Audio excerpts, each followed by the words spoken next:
Waalaikumsalam. Ya, kami dari mahasiswa dari Fitmu ingin wawancara Bapak dengan nama siapa? Oke, nama saya Muhammad Khairul Amin. Saya di sini sebagai guru BK, ya, serta koordinator guru BK di SMA Negeri 1 Blekan. Seperti itu. Berapa lama jenengan jadi guru BK di SMA? Kalau 7 tahun, misalnya 7 tahun berjalan. Ya, ya langsung saja Pak ya untuk permasalahannya biar enak. Di sekolah itu perlukah diadakan guru BK? Sangat perlu kalau menurut Pak Irul ya, karena setiap siswa itu masih ada namanya tahap perkembangan. Situ. Tahap perkembangannya itu tidak akan bisa dituntut sendiri karena masa, kalau bisa dibilang masa dewasa itu adalah masa-masa krusial. Kalau gak dituntun bisa mengakibatkan ke hal yang fatal, misalnya seperti minum minuman keras, merokok dan lain-lain. Jadi BK itu sangat penting. Gunanya apa? Untuk memberikan bimbingan kepada peserta didik seperti itu, ya.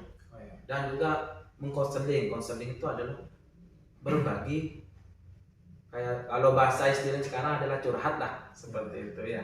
Namanya itu konseling. Kalau bimbing itu kita cuma membimbing, bisa di kelas, bisa di mana aja. Tapi kalau konseling areanya lebih tertutup, mungkin tetap misalnya di ruang konseling seperti itu, melihat permasalahan lebih krusial per individu misalnya seperti itu. Jadi sangat penting.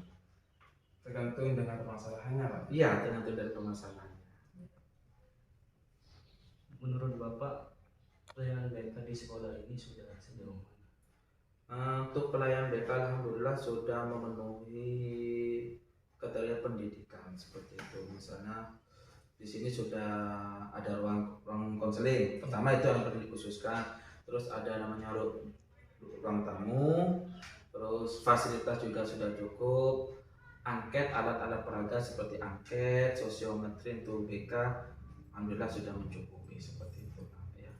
Jadi kalau Bapak Irul bilang apakah BK sini berjalan atau tidak, insya Allah berjalan dengan semestinya sesuai dengan prosedur dan dari Kementerian Pendidikan seperti itu. Apa saja jenis-jenis masalah yang sering dihadapi oleh sampean? Untuk jenis masalah sebenarnya bervariasi tergantung dari ada masalah rendah, sedang, tinggi, biasanya seperti itu ya. Tapi kebanyakan kalau yang sedang itu mungkin ya sering terlambat, sering tidak masuk ya. Terus sering tidak mengerjakan tugas, itu masih ada tahap di masa rendah. Untuk yang sedang mungkin seperti merokok, membolos seperti itu. Nah, untuk yang tinggi misalnya mungkin mabuk-mabukan seperti itu ya. Mungkin seperti itu. Untuk penyebab masalah keterlambatan siswa itu apa ya? Atau yang tidak mengerjakan tugas? Ya setelah observasi lebih lanjut ya, untuk masalah misalnya sering terlambat, cenderung ini ya, cenderung itu karena memang orang tuanya bekerja di luar kan. Kalau di sini kan pedesaan ya. Jadi kebanyakan orang tuanya merantau, terus anaknya dititipkan kepada mbah misalnya, atau neneknya atau kakeknya atau pamannya. Lah kemungkinan neneknya itu punya kegiatan masing-masing, pamannya punya kegiatan masing-masing, akhirnya kurangnya perhatian dari pamannya atau neneknya, misalnya dibangunkan atau itu ada kesulitannya seperti itu. Kalau untuk mengerjakan tugas itu ya biasanya biasanya ada anak yang suka mapel ini, ada yang suka mapel itu. Kadang kalau seni suka ngerjakan, kalau matematika ruwet, pusing kan seperti itu kan, dibiarkan. Itulah lumrah lah menurut Pak Irul, lumrah. Cuman bagaimana kita ya berpartisipasi untuk melihat langsung masalahnya. Misalnya gak suka matematika ya kita berikan suatu pembinaan, bimbingan lah.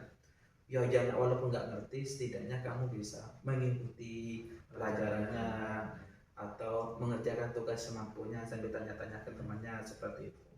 Ya kan, kalau soal masalah tentang pelajaran itu tergantung dirinya Pak ya. Iya.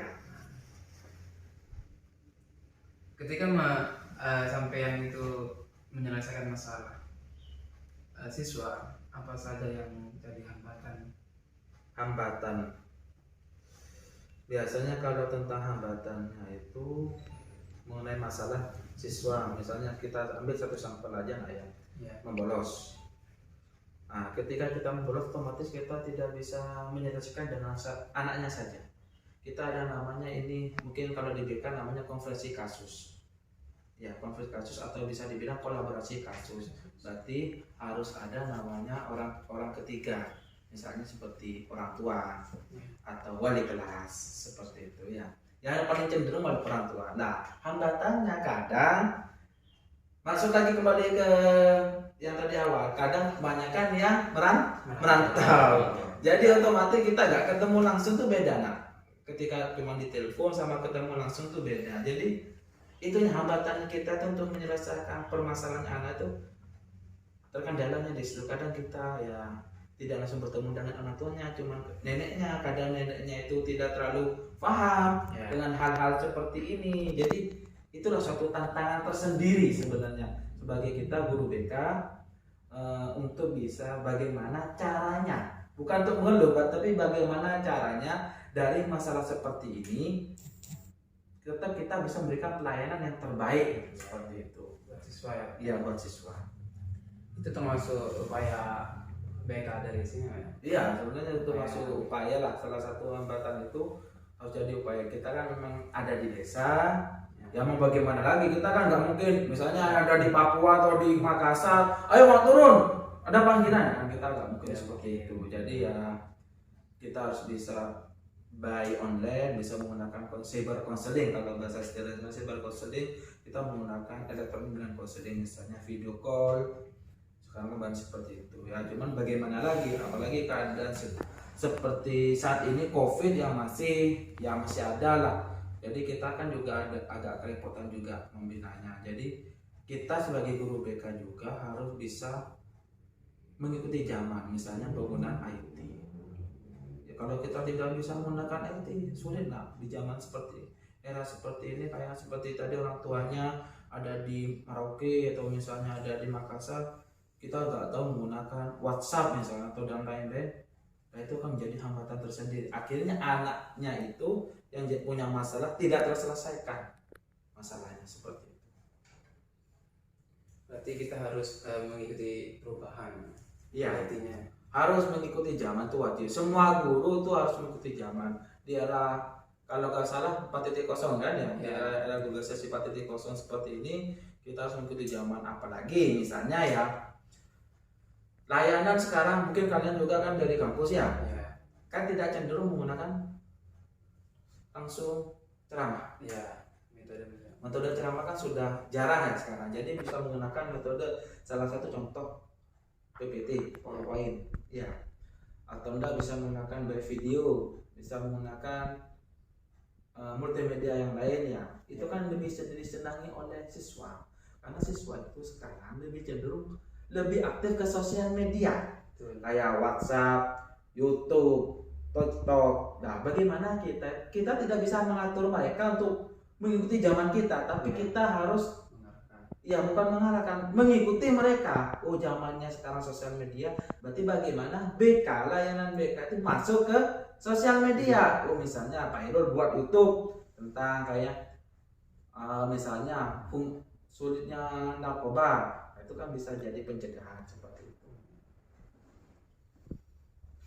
Mungkin ada lagi? Ya, jenis pelayanan yang diberikan sampean ke siswa itu seperti apa? Apa nak? Layanan yang diberikan. Layanan itu sebenarnya banyak. Tadi kan sudah bilang layanan dasar, ya layanan dasar, layanan perencanaan individual tentang karir, kayak masuk ke jurusan mana, itu layanan perencanaan individual. Terus ada layanan responsif. Layanan responsif itu lebih ke mengarah ke konseling. lebih ke dependen kayak broken home, sering membolos seperti itu. Nah, dukungan sistem itu tentang administrasi sekolah, misalnya pendataan siswa dari kelas 1 kelas 3 untuk PDSS untuk memasuki jenjang SNMPTN. Nah, seperti itu. Apakah pernah ada kasus yang mungkin tidak bisa ditangani oleh BK di sini sehingga dialihkankan? Oh, ada. Nah, sebenarnya ya Bapak nggak bisa sebut nama ya karena ini menyangkut asas kerahasiaan. Jadi ya misalnya seperti Bapak sebut inisialnya A, Mawar misalnya. Nah, Mawar ini punya masalah tentang spiritual atau bisa dibilang ke hal gaib seperti itu ya. Jadi memang bukan ranahnya kita kasihkan kepada anak yang lebih berkompeten. Ya. Misalnya seperti kiai atau mungkin bahasa istilah para kiai-kiai lah, para pondok-pondok yang bisa lebih tahu tentang permasalahan. Mungkin hanya itu yang saya bisa pertanyakan Pak ya. Kurang lebihnya saya mohon maaf.